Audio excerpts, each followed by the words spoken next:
3, 2, 1. What's up, everybody? We're back. A little late going here, but it's all good. The Life on Life's Terms podcast. I'm Tom Robinson, a grateful recovering addict. And like I always say, we're not affiliated with any 12-step program, so no 12-step program is represented here. No 12-step program is responsible for what we're doing. Yes. You know, we're just we're trying to spread information. We're Yes. trying to learn knowledge and give knowledge. Yes, and provide people with an opportunity to listen to a share or get some information or become more aware of something that they weren't. And I am Chris Mandeville. I'm a recovered heroin addict. We are here at a New Way Recovery Center in Quincy, Mass. on Quincy Ave. Lots of resources down here and meetings. Great people. Tons of meetings and different types of meetings. Not all 12-step. There's such a variety of meetings here. Great staff. They've let us use this space for over 2 years to provide this podcast, so we're very grateful for that. Yeah. Tonight we have a friend of mine, Terry, who I met a few years ago, and she works in the field as a prescriber and nurse practitioner for dual diagnosis and people in recovery from substance use disorder, but that still need medication. So we're going to discuss that tonight, and we're going to let her take it over. Thanks, Chris. Thanks, Tom. I guess Thank I get you. the academic arm of this. Everybody Yeah. else tells a story, and I got to bring out the workbooks and the textbooks. Yes. There you go. But love thank it. you. And right now I'm currently recovering from personal calamity, but I'm still Yeah. here to talk. So. Yeah, Yes. yeah. Well, we appreciate it. But that, medications and caring for people with substance abuse issues is a tricky phenomenon, and we don't have a lot of experienced substance abuse prescribers in Yes. the area. So I kind of have made it my personal mission, and was sort of a one-man band where I was working in an outpatient mental health facility to care for folks with substance abuse issues and recognize the fact that they may also need medications or may be on other medications that actually could jeopardize their sobriety. Right. So, and that was always a challenge, because if people would come to me already on wonderful medications that they loved and made them feel really good, it was not easy to take them away. Yes. Yes. Yeah, well, and that's yeah. the thing. Like, as addicts and alcoholics, like, there's lots of us. I know exactly what to say when I walk into someone and tell them how I'm feeling to get on a certain medication that I want to take to feel okay, Yeah. whether I need it or not. So I could definitely manipulate a script. It's not hard to walk into a doctor's office and or Google it 5 minutes before you go in. Say symptoms of. Right. This is what you get prescribed. Okay, so I tell them this, and this is what I'll get. You know what? It just occurred to me. It's like trying to tell a 5-year-old not to suck their thumb anymore or something. Yeah. You know what I mean? Yeah. Like, you can't do that anymore. What do you mean? Yeah. Well, or a This lot all of my times, life. it's not even procuring the medication for the first time as much as, okay, so we stopped doing dope, but like, I'm not going to give up my K-pens and I'm not going to give up my Yes. but at least I'm not shooting dope, Terry. Like, Exactly. So, Yeah. So, I But mean, how did you get those prescriptions? Right. And do you really need them? well, are you going to stop shooting dope if you remain on K-pens and Johnnies? Yes. That's always my concern. Yeah. If I thought people could stay clean and sober and use these other medications safely, I would not have a problem. Right. But time and time again has proven it doesn't work that way. I always tried to keep an open mind. Wow. I did have a guy once. He had done research. He brought me in printouts. He said, Terry, if you just give me a little bit of Klonopin for this little withdrawal period, it will stop me from relapse. So I said, all right, you're on. And I gave him a limited script. He relapsed. Yeah. I said, well, that's the end of that. Yeah. I'm not doing that study again. Yes. So, like, Right. I'm Okay, willing so- to try anything one time. So you're saying that what you're saying, and that is important, what you're saying as someone who's very experienced with this, is that you've seen it lead to relapse more often than not. So people who usually are on these medications have a horrible time staying clean and sober, particularly the benzos. Yeah. People who ask for benzos just intermittently for like an isolated situation, if they don't have any recovery, they will relapse. If I had somebody with a lot of time of recovery, they had a sponsor, they were active in their program, and their father died, they hadn't slept for 4 nights, like, would I give them a little bit of Ativan or Xanax to help just for a few days? Probably. You know, Yeah. but that's that has to be well thought out. Like, you Right, just can't come in right. and say, I can't sleep, I'm really anxious. Like, when you're doing with substance abuse folks, you have to ask the whole story. Yes. You know, Right. and relapse, you know, past relapses, how long you've been clean and sober. I asked them specifically, what is their program? Who's the sponsor? How many meetings are you making? Yeah. You know, like, right. you can't answer those questions. Well, I don't care if you've been clean for 100 years, you know, like, Right. because not because of the person. I always say because of the gorilla. The person, Yeah. it really isn't bullshit. Me and the person's not trying to con anything. The person is anxious, and the gorilla is telling them, go and try to get some benzos, because then I will get some sleep. you know? Yeah. Yeah. Right. So, and I've come to actually separate. My patient is not their disease. Talking to a gorilla and talking to my patient are two different things. yeah. Yeah, You have to sure. realize and think about where is this coming from. Right. We usually will use the term, you know, that's the disease talking. Yes. I actually see gorillas, Yeah, like, yeah. and their kids and aunts and uncles, and Yeah. It's you know, that's such a good analogy, because that the gorilla is a massively strong animal. Yeah. correct. And it's like, that's what keeps me aware of, like, if you unlock that door and let that gorilla in, you think you're gonna wrestle that thing to the ground? Exactly. It ain't gonna happen. No, it ain't know what over I mean? till the gorilla says so. If you leave the door locked, and you're okay. Yeah. Right. Well, that's the problem with the gorilla, and nobody goes into the ring with the gorilla by themselves and comes out of that ring alive. Right. Nobody. Right. Yeah. However, and this is the same gorilla when, you know, a lot of young people like would say to me, like, Terry, and I mean 20, 21, 22, and they have not done any heroin, they've not done any subs, they're doing their thing, and they're like, but it's okay to have a glass of wine now and then. And they'll say, but Terry, I don't have a drinking problem. And I'll say, no, you probably don't. You're only 20. You found dope. You didn't drink long enough to have a problem.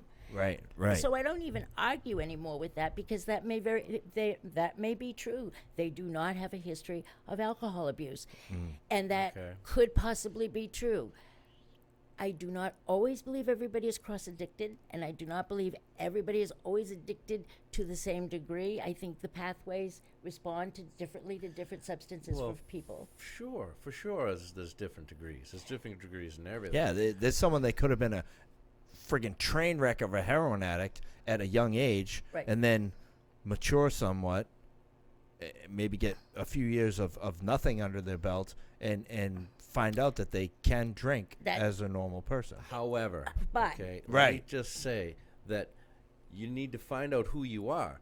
And using chemical recreations, using a substance to get out of yourself, you're not going to feel those Right. feelings. You're not going to learn to cope with life on life's terms. You're not going to know who you are, because if you're using stuff to get out of yourself every day, Right. You don't even know who you you don't are. know who Well, you are. and back to his comment about opening the door. Here's my concern. You know, like, you know, when you're 20, maybe you're not at, you know, maybe you're not at the end of the road, and maybe you're not like, you know, like the desperate and the dying. But why risk it? So this is what I Right. say to them, like, okay, fine. So I know you go out with your girlfriend, you have 2 glasses of wine. You're not drunk, clearly, you know, but you are buzzed, aren't you? You are relaxed, aren't you? Or why would you bother with 2 glasses of wine?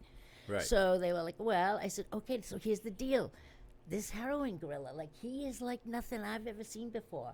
Not that the alcohol gorilla is not lethal, but Yeah. he's more subtle, he's more cunning, he kind of pulls away at the fabric. I mean, this heroin bastard, you know, like, you got to be vigilant. I mean, like, he's knocking him Absolutely. off right at the knees. Yeah. So I said, why would you like get kicked back, chilled, and relaxed? And this goes for pot. Like, am I anti-pot? Like, no, I like, don't see her. Don't go see Terry. She doesn't agree with pot either. Yeah. This is not a moral statement. Like, Right. if you're smoking a joint and you think you're kicked back, relaxed, and it takes your anxiety away, and that's the frame of mind you're in, and you had a really bad week, and you get a case of the fuckets, and somebody comes in, then you may make a very poor decision that you might not otherwise make. Right. So why very open the possible. door let any gorillas in, because I guarantee you, if you let one of them in, that whole gang is coming in. Oh, after yeah. 'em. Well, I think that there's also a distinction that can be made between new in recovery and someone who's been in years of recovery. I had a really good friend of mine. Friend is really not enough to say. He's a brother of mine that we got sober together, and he was sober for like 5 years, and he made a conscious decision. He says, "Look, I'm gonna smoke weed," and he's been fine with it ever since. However, I think that if he started smoking weed just out of the program, It would be a different story. he'd be back on heroin and Yeah. in jail. You know Right. what I mean? I mean, there's a big difference, I think. And of course, it depends upon where you're getting your weed. And actually, I'm a huge fan of cannabinoids. You know, there's a lot of medical research to support Yes. this, and we have cannabinoid pathways in our brains. And Right. Why? So- Why? oh, right. So I mean, I'm okay with that to a certain degree. But a lot of people that have been to their bottom, it's like just why it's risky business. Why sometimes. risk Right. But there's also like you got CBD, you got CBN, which is non-psychoactive. Right. Yeah. So and it's I was talking to a guy I Now work it's with. hard to get it completely. It's Right, free. it's 0.03%. Right. A lot of it is even lower than that because they've worked with it so much. A buddy of mine, I work with him and he has another job and he's like, by the end of the week, my freaking feet are killing me.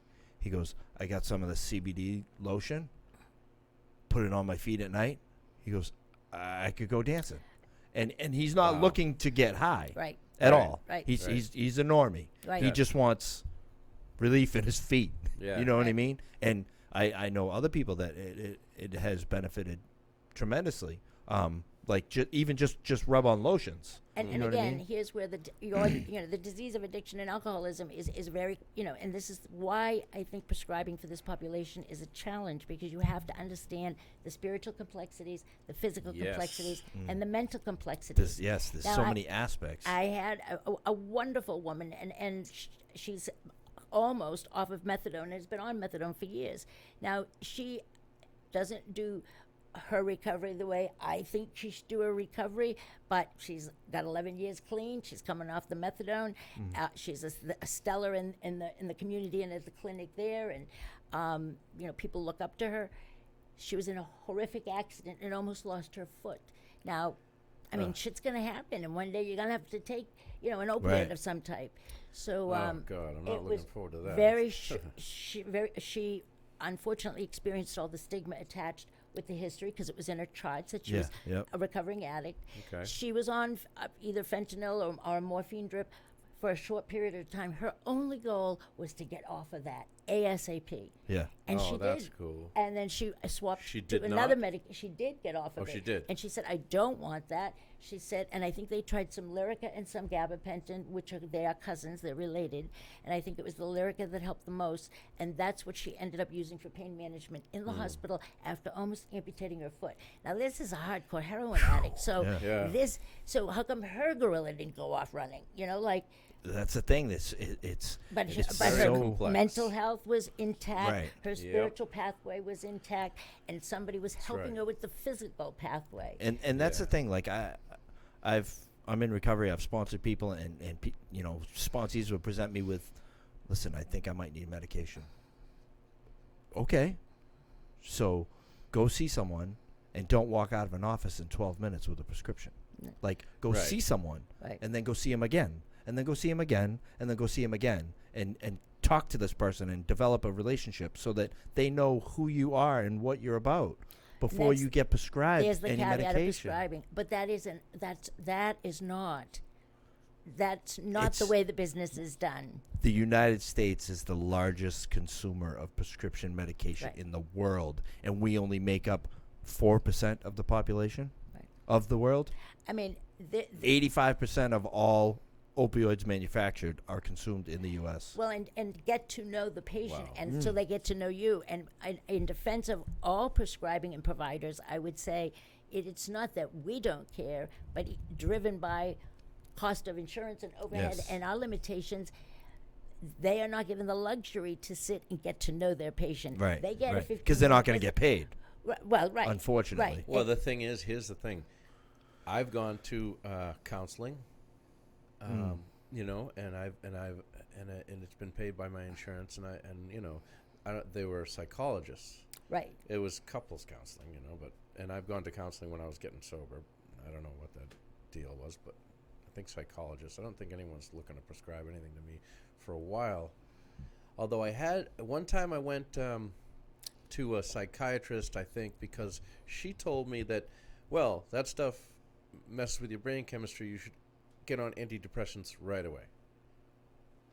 And I was like, oh, okay. So, You know? well, I mean, she's not too far off the mark, but seeing a therapist and a prescriber, and in the center I worked in, and not just that center, I actually had spoken to another potential employer at one point, and they also had the same directions for me. You don't need to talk to anybody, Terry. Just write the prescriptions. They have therapists here. And I'm like, well, how do I write a prescription if I don't talk to them? Yeah, right. How do I find out So- what Yeah, this that's person's crazy. going So through? you're given usually anywhere from 15 to 30 minutes to figure this out. I have written on people's scripts, Dawn Patrol. They're like, Dawn Patrol? I came here for meds. What's that? And I said, you don't need a med. You need a meeting. Right. And they're like, and who are you? Right, and that's the thing. Like this, Of course, I never saw them again. But there needs to be more people. I mean, there's literature out there that talks about it. You know, beyond our synthetic knowledge. All I know is about what it says in this book. right. I don't have experience, or I don't know how this person is feeling. Right. I know what they can tell me they're feeling, and what my book tells me that I'm supposed to Right. do for that feeling. And that's how a lot of these animals started in the Yeah. first place. And I think, you know, aside from the opiate crisis, this benzodiazepine business, I mean, like, again, it Absolutely. started innocently. They're good meds. They do a good job for what they're intended.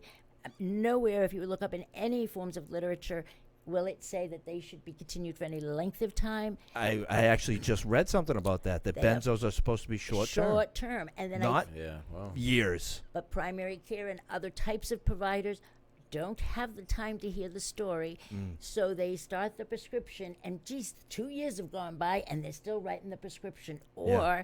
sorry, I'm not going to give this anymore. Yeah. And as much as I am opposed to prescribing that medication to really the general public, but particularly substance abuse people, I'm also not in favor of, well, don't tell me after 2 years now you're going to just stop it either. Right, right. I feel the person who started that prescription has a responsibility to find a way to help them off of it.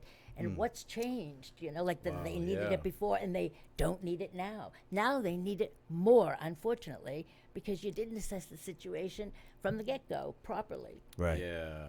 Yeah, I it's funny. I just read that not too long ago, because it was the article I was reading was written by a doctor Oh, who yeah. said when he went to medical school, they didn't tell him shit Nope. about benzodiazepines. They tell you how to Really? prescribe it. They don't tell you didn't how to tell get him. them off. He said my own doctor didn't even tell me the side effects that I was going to go through. He goes, it was one of the worst things I ever went through in my life when I attempted to get off of these things. My It was a doctor. my dope Yeah. addicts will think they're dying if they go through withdrawals. Mm. But my folks on benzos or booze, they can die. Yes, Yeah. exactly. Coming off of Right. that. Yes, benzodiazepine and alcohol detox. Well- You can So die. I think what could be lacking is the knowledge that to be a clear-headed, sober individual is desirable.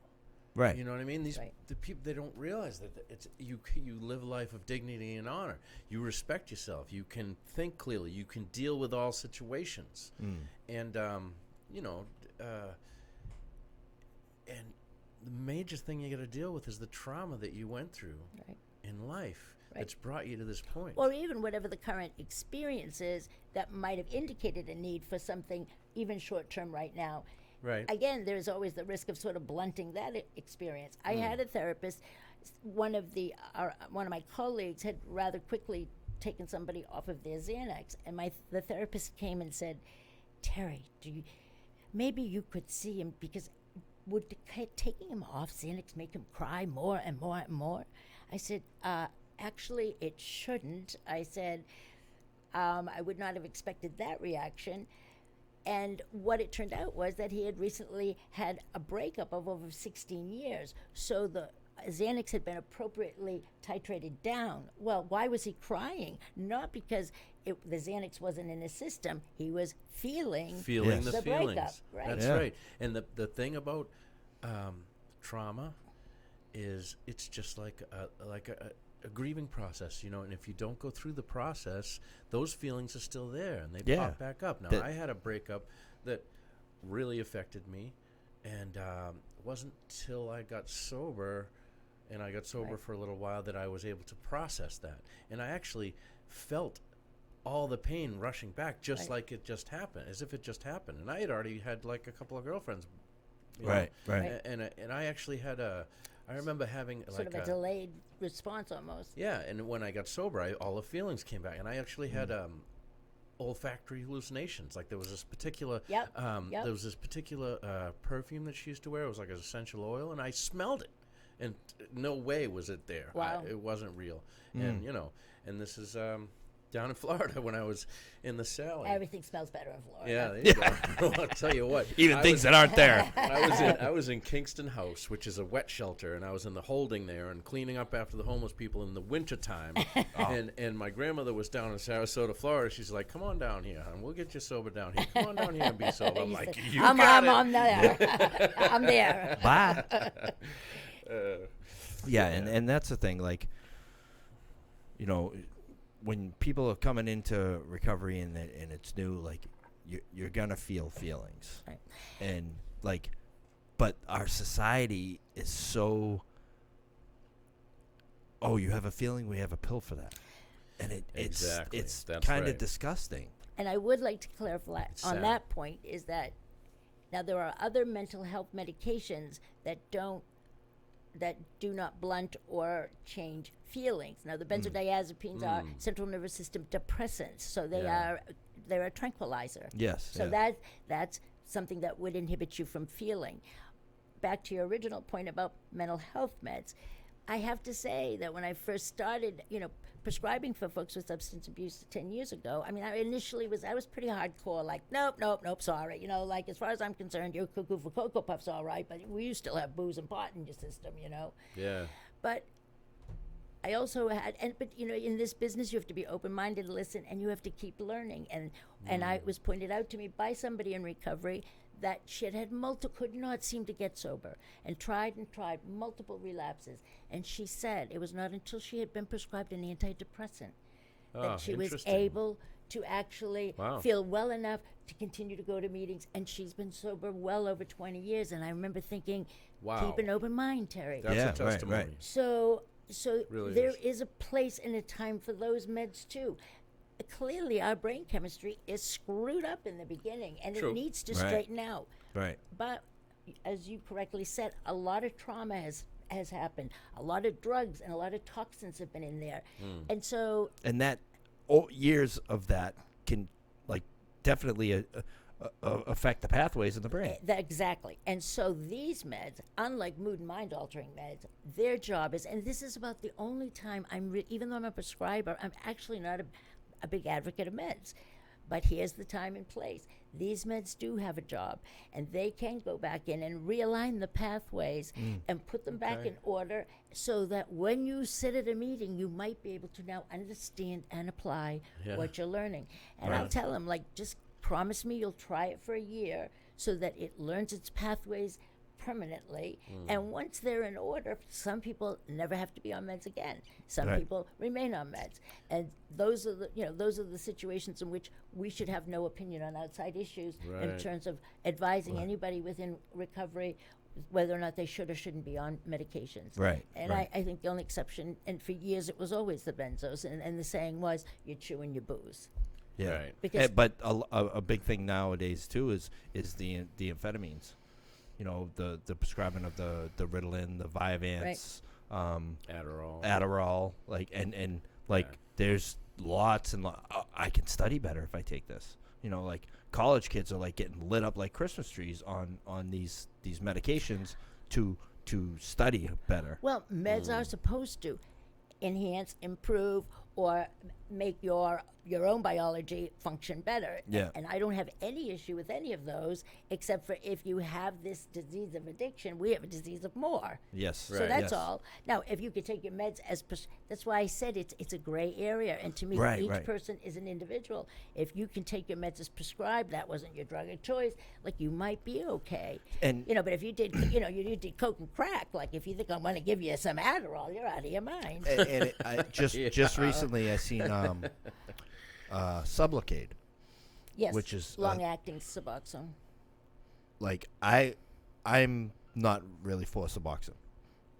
I'm not what I'm not for is handing an addict a big giant script of Suboxone that they can. It does pay the mortgage, Yeah, exactly.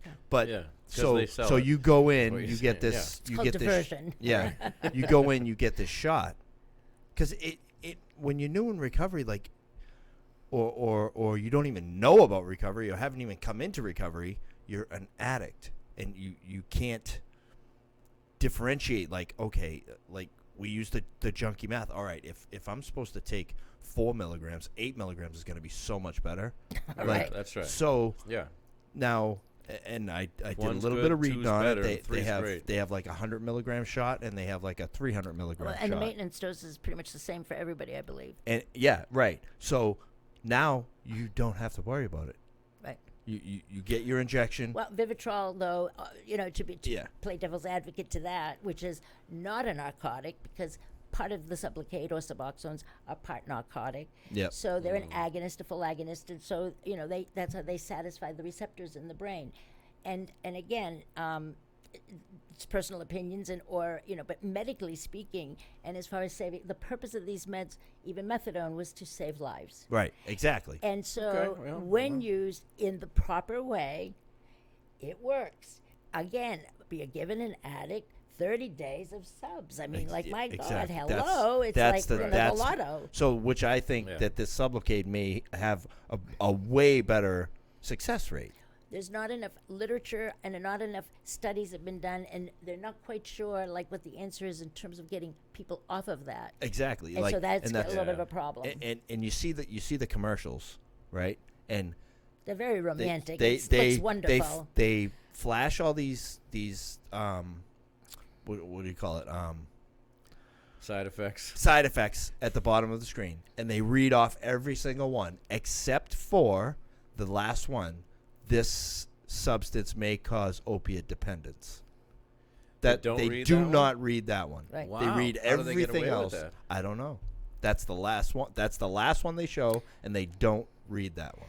I Wow. do. It's so crazy. I do have to tell one. I've been to a lot of wakes in my profession. Yeah. I do have a happy story, and I'll never forget this guy when he first started coming to us, and it was the therapist that like spoke on his behalf and sort of legitimately said he's a good candidate for Adderall, Terry, just a little bit, and he's a good, he's doing all the right stuff and blah blah blah. And, and I had to kind of try to take everything with a grain of salt and in retrospect, like we laugh at the con that he did, the oh shucks shuffle and like, come on, Terry, and and I never really had any, major problems with him. But long story short, and he had never been any meetings. He didn't need meetings, and so I hounded, and I think people go to either just shut me up or just to Yeah, say yeah. they did it, like Yeah. okay, lady, I'm done, So not too long ago, so he was on Suboxone and he abandoned getting any other meds. He did go to the health food store and try to find some cannabinoids that might be helpful for Yeah, social yeah. pot smoking, but so he got over that stage. But then he got into meetings, he got into recovery, he became active in a group, he had a sponsor. He was like a new man, and now he wanted to be off Suboxone. Yep. And it was after a year and a half he began to wean off of Suboxone. And that, I would say, is sort of the poster child of the use of Suboxone. Right. Sure. So he weaned, and then, of course, he was petrified by all the stories that people tell. And I said that's all hogwash. I said, if you, first of all, ask whoever took away all your other problems, take care of this. I bet they would. Yeah, so right. have that relieved. And I said, it'll be no problem. But I loaded him up on anything that would keep him comfortable if it made him feel better. Like, Yeah. he didn't use a thing. And so then he asked if I would give him his 2-year medallion. He was wow. Suboxone free. Nice. Cool. And my present to him was his lab slip with his name, and there was nothing in it. Okay, And I nice. framed it. A clean P. Yes. And See, I- but I that's was the stuff awesome. that I like to hear. You Yeah. know what I mean? Because So it can work. yes, done if correctly. done correctly, and Right. and you know, it's just so hard to look at someone and know if they're going to do something correctly. You Well, know? I'll tell you, my So- experience with Suboxone, I've only done them once. I was in Faulkner Detox, Faulkner Hospital, and I was so high. It's the only detox I never went to one meeting. I was Yeah. like, oh, Yeah, that's the thing. Like staying people, bad. oh, you can't get high on Suboxone. Oh, I absolutely. was so you can. high the Yeah, you whole can. time I was there. The whole time. But there are I think it people was that- really early. You know what Yeah. I mean? They weaned me off a little bit, but I was still high. Honestly, I think there's a piece that's missing here is so it's trying to speak to folks who are actively using or just recently not using or whatever. I mean, the brain is still doing the scam, like Oh, it's yeah. still doing the Yes. dance. Yep. So I'm trying to speak professionally and womanly and Right. with the English language here tonight. That's not how I talk in my office, and Yeah. you'll be Oh, told you can that. talk. You can talk however you want here as well. Yeah, but I might need a job, so I still have to kind of look professional.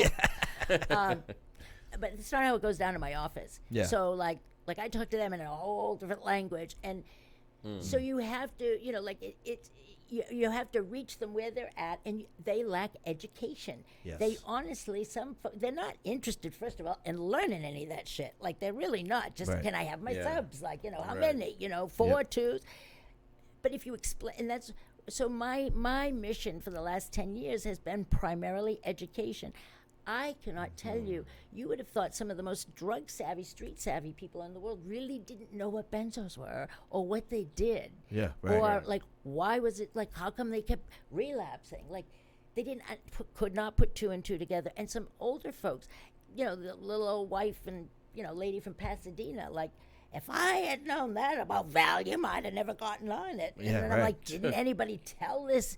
So there is a lack of education across the spectrum on all meds. Right, I even- think if people and really even- understood what they were taking, they might think differently about Even things. for the doctors. Right. And it almost makes you wonder, like, is that done on purpose? We are not allowed the time to really give to folks to do this. Right. But I'm I- saying to even the doctors, like, is it kind of like a conspiracy theory type thing? Like, okay, this is what this drug's going to do, and this is what you give it to them for, but we're not going to tell you anything else. No, I think they are told. I just think they are the time constraint does not allow them to pass that on.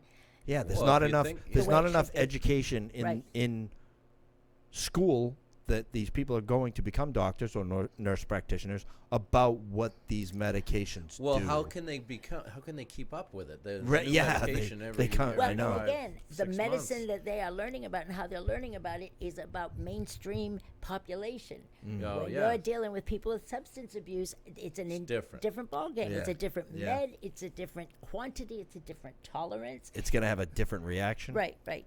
That's I am definitely different than a lot of people in that I am. I such hear that an all the time, Tom. I- Terry, this is different. No, Like, I am the same as you guys, or as people in recovery, because I will take something and I will, like a bag of chips, I will eat it until it's gone. You know what I Right, mean? right. If I get on Heroin to Haagen-Dazs, it if I doesn't get matter. on You're going to abuse it. Yeah, something that is gets me out of myself or whatever. I will abuse it. Yeah, it unless I'm- trips those friggin' unless receptors I in the try brain. not to but yeah. again, actively. You know what I mean? but it's that you have a broken shutoff switch. It's not. Exactly. It's not like, well, I'm just going to go ahead and like be a hog. It's once you get whatever that gets set off. Yeah. We are a disease of more, and our shutoff switch is broken. That's right. It's that simple. Yes. It's exactly And- right, and, and, and it's until not you the same you as a normal suffer person. consequences, Right. i.e., like I ate too much food, I feel like I'm going to puke right now. Then you're going to do something. Just like all right, I've had enough of this pain. I don't want to suffer like this anymore. Yeah. So maybe I'll do something about it. and But again- for me, it had to be. I got locked up in Plymouth House Correction because Yeah, I me couldn't too. get They to had that. they had to lock me up to get me And out. that could have happened more than 4 times and it wouldn't have stopped you at other times in your life Right. from True. going back out and doing the same thing. So that's Yeah. another phenomenon of the disease that you have to keep into consideration. So I remember I was trying to help a lady stay, clean so she can get the Vivitrol shot and stay opiate free. And those 5 days that is murder for folks. Like, I will give them cartoons, I'll give them urine cups, peeing all day long, anything to just distract them, because that's the toughest 5 days. And she's, by day number 5, she'd say, Terry, I'm sorry. It would be Friday, of course, and I'm looking for her on Monday. Terry, I went out on Sunday. She said, all the way to the drug dealers. I'm going, I shouldn't be doing this. I shouldn't be doing this. Yeah. Why am I doing this? I don't know why I'm doing this. She said, right up till I knocked on the door. Now, there is a phenomenon, especially of long-term opiate use, in terms of some, which is theorized, permanent changes in the brain. But there's a part Yeah. of the brain of the white matter that doesn't make the bridge anymore from the gray matter. And a phenomenon of agnosia exists. It's almost, they liken it to like if an elderly person has a stroke in a certain part of her brain. If she looks in the mirror, she'll say, isn't that a pretty old lady? Now, she knows that's a pretty lady and she knows who she is, but she cannot see that she is the old lady. So there actually gets, Wow. so a brain phenomenon, it's organic, it's biological. Some of it is chemical. not your fault. Like, Right, if your right, brain's right. broken because of chronic use, then that's the phenomenon of doing what is you're out of control to do. Right. But Power of choice. spiritually Using speaking, that's also a gorilla against- saying, using screw against that, your own lady, will. we're Yeah. almost there. Right. Using against your own will. Right. Yeah. But it's a spiritual phenomenon, as it's also a gorilla. Yes. So a it's all spiritual of it. It's phenomenon as all well. of it. It's all of it. So meds have to be sort of examined the same way, prescribed the same way, and the whole picture has to be well taken care of. And in terms of when you first get into early recovery, like these young kids would say, like, Terry, don't forget my bipolar meds. I'm like, bipolar? Like, okay, Yeah. you're doing dope, you're drinking, and you're smoking pot. You're cuckoo for Cocoa Puffs, but I don't know what you are. I don't know if you're Right. bipolar You don't know or not. yet. That's Right. right. So, however, like, honestly, for the most part, let's face it, happy kids don't use. So I'd say 99.9% of the times there's an element of, depression. I mean, like, clearly, and if the meds that worked for you are now gone. So I've gotten a little bit more, like, on the ready in terms of, I call them kind of meat and potato meds. Like, well, who isn't a little depressed and anxious? It's not addicting. It's not mood and mind altering, and it might help support their mood, so they can get on their feet. So I do begin a little bit earlier in recovery. I mean, if somebody says they're depressed, and I don't care if you go to 20 meetings, if you're especially an opiate addict, like, Yeah. you may only tolerate that one day, and that's it. So hey, I'd rather Yeah. give you a little Prozac than see you in Brockton. Like, Right. whatever it takes. Right. Yeah. Right. So And that's the thing. There's not enough people that can have that point of view. To the uninitiated, seeing you in Brockton means that you're probably using drugs. Yeah. And I apologize to Brockton. No offense. Oh, I grew up there, so I know. I just You ain't talking New out of school. Bedford, Fall River. I mean, I don't know. It doesn't matter. Yeah. Well, I mean, Plymouth. nowadays Plymouth, Abington, Yeah. Situate, it does not Right. matter. The it's Cape, yeah. everywhere. Yeah. It's It's everywhere. still more in Brockton, but Yeah. that's okay. Whatever. Yeah.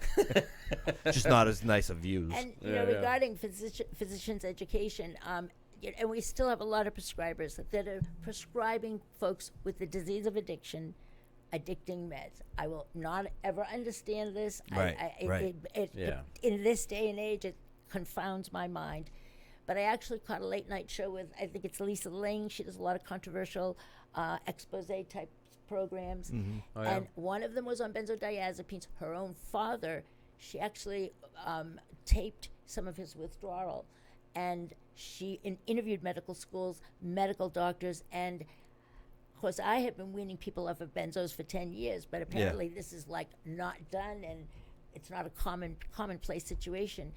And the doctor that she spoke to said, unfortunately, we are educated what the med is, and no one tells us what long-term problems are and how to get people off Wow. of this. Right. And so they are not educated. They Right. really are not given the full picture. Well, I thought So- there's a well-known protocol, though, pretty much for benzos and alcohol is Librium, right? You need to give massive doses of Librium so they don't seize and die. I thought Yeah. that was But That's for also alcohol, but that's- also not, like, they're not being told, like, okay, you should prescribe this for months at a time, not years at a time. And if you, Oh, yeah. and, You know what I mean? and Yeah. now that all the expose is on, well, I better get you off of this, Yeah. and they don't have a clue what to do or Yeah, how to like do I it. said, that Yeah. doctor needed to. He felt he needed to go on the benzos, Right. and he did, and he wished he never had, Right. Yeah. because coming and this wasn't someone who was an addict. Right. He was a normal Right, person right. trying to come off of these meds. Right. So imagine all the little old ladies Right. and just normies that get put on pain meds for friggin' years, Right. that don't take them addictively, don't abuse them. They don't Now they realize that have to they're come off of them. physically addicted. Now they have to come Yeah. off of them, or Yeah. or some Well, the housewife that was given benzos because whatever had happened, and Yeah. now she wants to come off of them, Hmm. and it's like you basically created an addict. So there is a certain responsibility I think prescribers and providers have to take with these meds, because everybody will need some kind of treatment at some point in their life, whether it be pain medication, anxiety medication, Yeah. and even folks that have experience in this field, like as you, I don't know if it was you or Chris that said, like you can't really know for sure anybody. I mean, Right. I had a gentleman. He was 2 years sober. He was working for his dad. He was like doing all the right stuff, and he said, Terry, I'm having trouble following directions that my dad's giving me. I'm not keeping up. He said, my ADHD's really bad. And I recalled his history. I had inherited him from the partial program. And I said, weren't you like a huge coke, crack? He said, oh, Terry, anything and everything. I said, it's kind of risky business. He said, Yeah. I know. I just thought my sponsor said I should just ask. He said, I am just struggling. Now, this guy did not have a manipulative bone in his body that I knew of, and had, for 2 years had been stellar. I brought him little cards and balloons on his day, and Yeah. Yeah. so I said, all right. I said, so why don't, and his that other disorder was well documented. So I gave him a week's supply of a medicine called Focalin. I said, you having trouble focus? We'll try Focalin. So I said, come back in 2 weeks and tell me how it went. So he didn't come, and he showed up on his regular med visit. And I said, and I thought he'd be breaking the doors down. And I said, well, how did that trial go with that medicine I gave you? He said, I think it helped. And I said, was it effective? He said, I think. And I said, did you have any trouble taking it as prescribed? I said, you didn't finish early? You didn't need an extra one during the day? Nope. I said, did you tell your sponsor? He said, I did. He said, whatever the doctor says. I said, did you want another trial? What do you think? He said, I'll try 2 more weeks. I said, all right. So I gave him 2 more weeks worth of meds. I said, come back and see me in 2 weeks. Tell me what's up. And he was dead a week later. Wow. And he had Didn't opened up all the capsules. Didn't expect that Oh. Now, end of the story. that was, who prescribed that for that addict? I did. Yeah. Did I kill him? No, but I am an experienced substance abuse prescriber. Right. That I knew his history. I gave him a controlled substance. And he was for all intent and purposes, a good candidate. Right. He didn't do that. Like his brain, once that area of the brain got triggered, I flipped the switch. Yeah. Right. I am responsible and flipping the switch. It's not his job to control that. If he could control that, he wouldn't have the disease of addiction. Yeah. That's So, none of this is written in stone, and there is really not a Yeah. blueprint that you can follow. And even knowing as much as I've learned over the years, I wish it could protect me from things like that, but Right. it doesn't. So Right. it's risky business. It's risky for the prescribers. It's as risky as it is for the patients. No, so now what about someone that is on Suboxone or methadone and benzos? I know when back in the day when I went to HMI when it was in Brockton and I got on methadone, like part of the protocol was to give people benzos, like the It's the actually doctors. contraindicated by SAMHSA, and it's not Now. because of respiratory depression. Yeah. Right. So if someone is on that and they want to go on to Suboxone, like what can be done in that So if situation? they're already on it and they want to go on subs, it's Suboxone. It's not prohibited to give the Suboxone. So, But if they're on Suboxone, it's prohibited to give them you would not benzos. want to initiate benzos. Okay. If it, at all ever. I'm not saying it's not done, but it's been done. But Yeah. there's no reason to initiate benzodiazepines if you're already on Suboxone. If you're on benzodiazepines and you want Suboxone to not be doing heroin, getting you off benzos at that moment in time would not be a priority, because if you overdose on heroin, I guess my benzo problem's all taken care of. Yeah. There's got to be. I mean, this takes work. Like, you just can't do that in 15 minutes. Right. Like these are people, and these are people with a very complicated disease. Yes. And you just can't roll them in and roll them out. I Like, know. that's my particular philosophy of practice.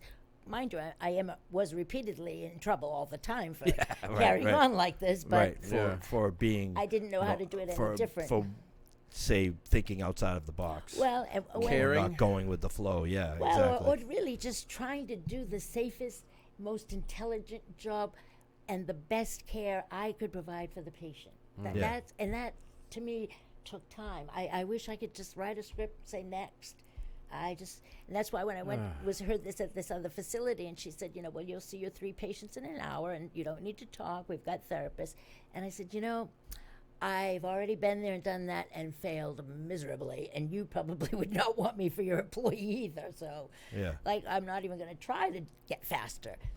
And they used to, even some of the managers would stick their heads in my door and they'd go, "Hurry up, Terry, hurry up, they're waiting." And I'd have a patient sitting in there, and I'd say, "I don't know why they're yelling at me." I said, "I'm getting older. I'm not going to get faster. I'm going to get slower." Yeah. Right. Right. Yeah. Well, I mean, what is the motivation to go faster? More patients, more money. So, unfortunately, we are in a, for most part, for-profit world, and people have to have salaries. It's a I wish I business. didn't have to be paid to even do this, but it is a business. Healthcare and medical care is a business. And that, Just like now, recovery is a business. right. Recovery homes, treatment centers, big Right. business now. Shamefully, and wherever there's like a loophole in that system, Yeah. somebody's running the market with it. Absolutely. I think it was urines the last I heard, like in sober houses. Yeah. As a matter of fact, my number was copied, and one of my patients alerted me, because if you submit a bunch of several urines, whatever, they get covered and reimbursed by insurance. Yeah, it was actually a doctor that I had seen a long time ago who kind of developed the home detox kit. He was in on that whole entire ring. There was some sober homes here in Quincy that were involved in it. It was fucking ugly. There's got to be you a know? place where we can get together, the people who are true of heart about this. Yeah, You know, but it's hard. There's such. I mean, it's hard to pay the electric bill, and when you'd be glad to give it free all day. I don't know what the happy medium is. I do think that we are on the I got some ideas end about of that. spectrum of way too short and way too uninterested and uneducated. Like, I Yeah. think we're way over on that side. I think it could be brought in a little bit more. But I may be way over a little bit on this side. Maybe Yeah. I could step it up a bit. I don't know. well, I don't know if you can make a killing, but I think you can make a difference. Yeah. I've made a difference. I don't have good credit, but I've made a difference. Exactly. it's funny. I love when people, when you go into the store and they're like, "Oh, would you like to apply for a credit card and save 15% today?" And I'm like, "Would you like to hear a computer laugh?" And they're like, they kind of look at me sideways, like, Well, I can tell you about benzos, lady. Will that "Yeah, help? yeah, right." So what do we got here? What time are we at? Yeah, we're about there. Well, that wasn't 'Cause so we s- hard. Yeah, no, because we still got to clean up and I would like to sing my song, Yeah. but Chris said I couldn't. wrote a song about it. Won't hear it. Here it goes. So what's going on with Terry today? So I am I'm right now recovering and recouping from some personal traumas, and sort of mending and healing. And I stay. All my passion is still in recovery and medicines, and I'm still available for that, and in contact with a lot of people. And again, I'm trying to help, but donations for the electric bill. Yeah, So right. if I had my, I guess if I had my dream come true, I would like to just drive to everybody and talk and educate them and you know some of the requirements to get medication and to you have to be hooked in. You have to have somebody who cares, and you have to somebody who's like passionate and is that you're important to. You know, like and not forever. It's just for a critical period of time. Yeah. We just need that extra and. I've been able to do it. It's all I know how to do. So Yeah, right. I'm actually waiting for God to tell me what's my next assignment. Yes. And if you hear before I do, would you let me know? Absolutely. Okay, because it's getting tight. Yeah. Yes. So Well, that's if what's with anybody- Terry. I'm praying. That stand. You know, you push. You pray Yes. until something happens, and I'm waiting for my next assignment. And you know, it might be flower arranging for all I know. Yeah, right. You know, wanted to be rock and roll star, but I guess I'll have to be arrange flowers. Well, I'm sure that something will work out for you. I hope so, and I am preparing for big blessings because they say the bigger the shit that fell, the bigger the blessing. Yes, so it better be a absolutely. big Well, if- blessing. Absolutely. If there's, there's got to be a place in the recovery world for people who care, especially someone who has a degree and experience. Yes. I mean, it's if In- there's in- not, then it's a problem. Right. Exactly. Like there's You know? too many fakies out there that just trying to that don't care about people. Yeah, You we know. need somebody who's in charge of the corporation. Did- I was going to say, who's I, in I recovery. think people care, and I know doctors don't even want to be doctors anymore across the board. Right. They are. This is not turned out to be the profession This- they signed up for. So what is it? NYU Medical School is now tuition free Wow. because a guy that was on the board of directors said, because this place is so expensive, we are losing great people in not so well off situations that would be amazing doctors. Right. Really? And yes. Now that's So that's the right step. yes, that's so spirit they which the to start dude doing he things. donated 250 million and Wow. raised another 300 million. So now NYU is a completely free medical school, but it makes it a hell of a lot harder to get my in there. son's pediatrician is a family friend. Yeah. And he's very well off. And he told me if he had to do it again, he wouldn't be a doctor. No, and Yeah. there Yeah. is a tract for nurse practitioners to go to medical school, and like many years ago, somebody said, "Why don't you become a doctor?" I said, "I would not be a doctor in this day and You age." can do everything a doctor can do pretty much except for surgery. correct. Well, whatever you're trained in, Yeah. you know. So now all these other schools are following suit. Like, okay, you come from this kind of rural area. If you become a doctor and go back there and practice, you won't have to pay for school. Right. But if you Wow, want to that's go amazing. into a very lucrative field as a doctor, you're going to pay for your education. But doctors should be allowed to help people the Right. way they had it in their dream. And I think when they Right. get out in the real world, it is the insurances and corporate Oh, that says it's- move along, move along, move Yes. along. So they're not Right. really doing what they set out to do in the way they Right. wanted to either. So Right. in defense, it's a time constraint. They have the education, they have the knowledge, some of them, not usually with substance abuse. That's a specialty in and of itself. But Right. and we do have addiction specialists now. There are physicians that are actually addiction specialists. Yep. So it's coming around. Yeah, but, well, but that's good. that we have to be allowed time to meet with people Yes. and not and just find out the story right of and what's not going on. just supply. These are not commodities. Yeah. These are souls and hearts and heads. Yeah, 12 you can't get to know someone in 12 minutes. Right. You know what I mean? And But you can walk out with a script in 12 And the minutes. pen is mighty and it could be lethal. Yes, Well, absolutely. the value should be placed on the caring about the person and the caring about the situation to fix the problem, and not the efficiency of the monetary gain. yeah. I It's believe just there's probably some people sickening. that can do both. And it's Well, it's not my strong possible. point. I don't know. Yeah, I own gue- that gue- one, I but guess. and maybe I could learn, but I'm old now, so I'm a union iron worker in the city of Boston and Cambridge especially. We've been putting up these biolabs. We've been putting up these giant towers that costs, hundreds of millions of dollars. And these are what they're justifying spending on their research and development. Novartis built a building that is you wouldn't believe the size of this building and the beautiful architecture and the money that they spent. I mean, and that's Pharmacia, right? Yeah. Novartis. Yeah. Yeah, and they've come up with according to YouTube that I saw video, they've come up with a cure for most cancers. It's not highly publicized because it costs $500,000 to cure you, Yeah. and this is because they need their money back for all the research and development they put in, and part of that was that building, which probably costs $300 million. Oh, it's probably more than that. Yeah, probably more. Yeah. They Probably billions. I wonder how much it cost God to build the world. yeah, I know, right? It's a good I question. mean, maybe if we went back there and So asked him for so a now cure. okay, you have cancer, but you don't have 500 grand. Correct. So, So- Sorry. sorry. So It's maybe, like, we need to go back even further and We'll ask see you in the next one. whoever's in charge here. wasn't it I think it was the polio vaccine. The guy, he was like the first person to like give out. This is curing polio. Here, give it away. Give Right. it to people. I Mm. don't like and is help it- these people. And is that not the message behind recovery? Absolutely. Is that to give back Absolutely. freely what was so freely given Yes, to you? That's it's it. it's crazy that I don't know. It just I start to get aggravated. Yeah, it's So- Another frustrating. podcast. Yeah. Yeah. Let's Well, I end hope on a we stay- positive note. I hope we Yes. stayed on task with our. Yes, I think it was very informative. It Very was There'll be a informative. post-test. Yes, yes.